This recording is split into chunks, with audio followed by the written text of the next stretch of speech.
Hi, my name is Angelica, and this is the Chapter 8 video assignment.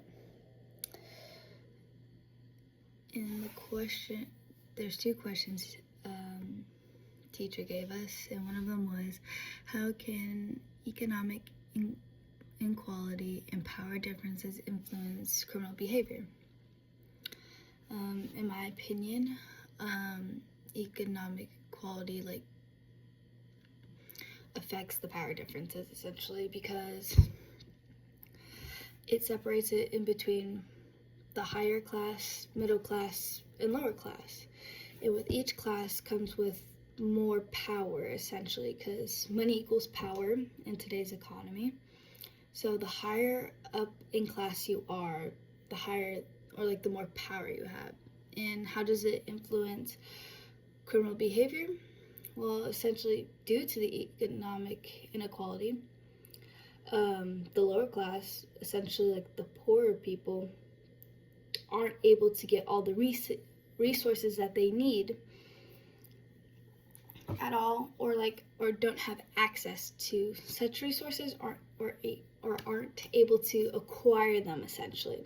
Unlike people who are in the higher class, who have the power and money to acquire said resources or gain access to those resources. Middle class, it really depends, because you have middle upper class and then middle lower class.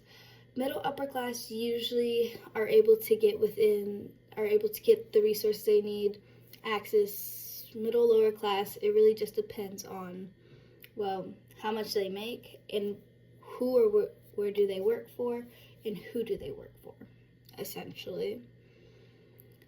And because the lower class or the poorer people aren't able to get said resources or get access to get what they need, they end up having to do deviant stuff, criminal activity, to be able just to have the resources that they need.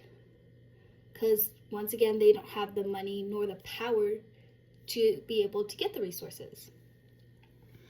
The other question was, in what ways might capitalism affect who commits the crime, who is labeled a criminal, and how laws are enforced? Well, capitalism affects the lower class, like I just previously said, because they don't have the money or power to get said what they need, resources.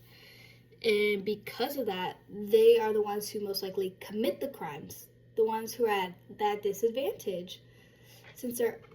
And because they're the ones who get the crimes, they're usually the ones who are labeled criminals. The lower class are usually always labeled criminals. Even if they didn't commit a criminal offense, lower class are usually always lumped together of having that criminal, being labeled a criminal.